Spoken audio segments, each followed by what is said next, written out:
배우 이미숙 씨와 전 소속사 그리고 언론사 기자들 사이의 공방이 전입가경으로 치닫고 있습니다. 이미숙 씨는 지난 10일 서초경찰서에 출두해 고소인 자격으로 조사를 받기도 했는데요. 자세한 소식 스포츠한국 안진용 기자와 함께 알아보겠습니다. 안녕하세요. 네, 안녕하세요. 네, 먼저 이미숙 씨가 고소인 조사를 받았다고요? 어떤 소식이죠? 네, 이미숙 씨는 지난 10일 오후 2시께 서울 서초경찰서에 출두해 고소인 조사를 받았습니다. 이날 조사는 이미숙 씨가 명예훼손 등을 이유로 전 소속사 대표와 언론사 기자들을 고소한 것에 대한 것이었는데요. 고소인 조사는 약 1시간 30분간 진행된 후 오후 3시 30분께 끝이 났습니다. 현장에는 이미숙 씨를 취재하기 위해 수십 명의 취재진이 진을 치고 있었는데요. 이미숙 씨는 조사실에 들어갈 때까지는 취재진의 질문에 일절 입을 열진 않았지만 시종일관 당당한 미소를 띠고 있어서 눈길을 끌었습니다. 예, 조사를 마치고 나온 이후에 입장을 좀 짧게나마 밝혔죠? 네, 이미숙 씨는 이미 취재진의 질문을 예상한 듯 당당하고 차분한 어조로 분명한 입장을 밝혔습니다. 네. 나는 여배우이자 엄마로서 힘든 상황에 처해 있다고 운을 뗀 이미숙 씨는 명예회복을 위해 이 자리에 출석했다. 내가 이 자리에 있어야 하는 인물인지에 대해서는 여러분이 더 잘 알 것이라고 말했습니다. 흔들리지 마시고. 이미숙 씨는 팬들에게 진실을 봐달라는 주문을 잊지 않았는데요. 이어 절대 흔들리지 말아달라. 거짓 뒤에 가려진 진실을 봐줬으면 한다며 이 사건은 연예계를 위한 일이기도 하다. 이 사건을 통해 모든 것이 밝혀질 것이라고 주장했습니다. 예, 고 장자연 씨 사건, 이미숙 씨 이름이 자주 거론이 됐었는데요. 이 사건과 연관이 있다, 이런 얘기에 대해서는 어떤 입장을 내놨나요? 네, 이미숙 씨는 고 장자연 씨 사건과 관련된 얘기는 하지 않았습니다. 예. 다만 법무법인 관계자로 보이는 한 담당자만이 그 부분은 고소인 조사를 통해 다 얘기했다고 간단하게 언급했는데요. 네. 민감한 부분인 만큼 이미숙 씨 역시 양해를 구하는 모습이었습니다. 유명 연예인이 불미스러운 일로 경찰서에 출두하는 것은 쉽지 않은 일이었을 텐데요. 하지만 이미숙 씨는 향후 경찰 출석이 또다시 이루어질 가능성에 대해서도 긍정의 뜻을 표했습니다. 이미숙 씨는 정확한 이야기를 할 수 있는 사람은 바로 나라고 생각한다. 언제든 출두할 생각이라고 말했습니다. 또한 하루빨리 연기하고 싶다. 이건 아닌 것 같다고 이 같은 일로 취재진 앞에 선 것에 대한 씁쓸함을 감추지 못하는 모습이었죠. 예, 좀 사건이 풀릴 기미는 보이지 않고요. 점점 더 실타래처럼 얽혀가고 있는 것 같은데요. 사건의 발단은 어디서부터 시작을 하게 됐나요?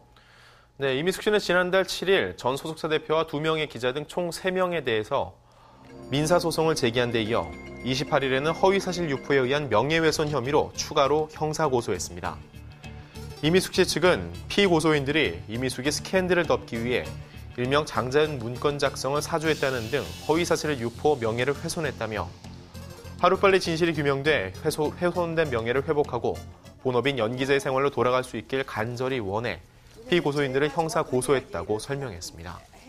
네, 17세 연하 남성과의 스캔들 상당히 충격적이라는 반응이 있었어요. 네, 이 과정에서 이제 이미숙 씨가 이 연하의 내연남을 만났다는 이야기가 흘러나오게 된 거죠. 네, 이미숙 씨와 전 소속사 측의 소송에서 전 소속사 측은 이미숙 씨가 지난 2006년 미국 유학생이었던 연하의 남성과 내연 관계를 해결하기 위해 수천만 원을 지불했다고 주장하고 있는데요. 이 내용이 한 매체를 통해 그대로 보도되면서 사건이 일파만파 번졌습니다. 때문에 이를 확인하기 위해 증인 신청이 이루어졌는데요. 하지만 출석이 유력했던 이 남성은 법정의 모습을 드러내지 않았습니다. 이에 대해 전 소속사 측이 다음에 나왔으면 좋겠다는 의견을 전했다며 출석을 다음 공판으로 미뤘기 때문에 향후 이 남성의 출석 여부에 관심이 쏠리고 있는 상황입니다. 예, 좀 더 지켜봐야 하겠네요. 네. 그런가 하면 또 이제 피소된 기자들은 어떤 입장을 취하고 있는지 궁금하거든요. 네, 먼저 이미숙 씨와 연하남의 내연 관계에 대해서 보도한 기자는 허위사실 유포 혐의로 피소됐는데요. 해당 기자는 한 방송에 출연해 법정에서 관련 내용을 듣고 이미숙 씨 측에 물었더니 살살 써달라고 하면서 기사를 승낙했다. 그런데 보도 후에 입장을 번복했다고 반박했습니다. 또한 이 기자는 허위사실 유포가 아니다. 이미 2009년 입수한 자료를 통해 사실에 대해서 알고 있었고 이미숙의 연하남이 작성한 친필각서도 가지고 있다고 거듭 주장하고 있기 때문에 법정에서 양측의 진실 공방이 이어질 전망입니다. 또한 이미숙 씨와 고 장자연 사건의 연관성에 대해 언급해 피소된 기자는 자신의 트위터를 통해 진실을 말한 대가가 10억 원이라면 심장을 꺼내 팔아서라도 갚겠다. 상식적인 질문을 막고 침묵을 강제하는 모든 폭력에 저항할 따름이다. 다만 기자라는 이름으로 살아가기 위해란 글을 남기기도 했습니다.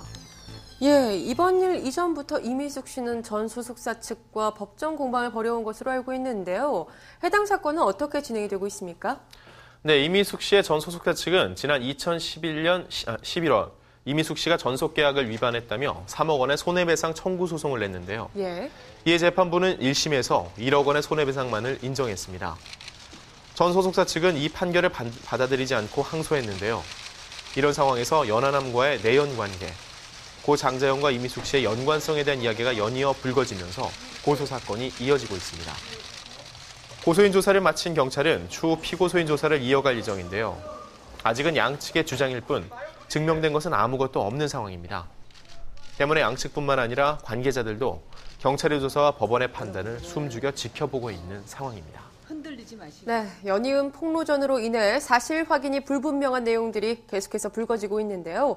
현재 진행 중인 사건 조사는 물론 법원의 최종 판결까지 좀 더 지켜봐야 할 것 같습니다. 오늘 이야기 여기서 마칩니다. 지금까지 스포츠한국 안진용 기자와 함께했습니다. 고맙습니다.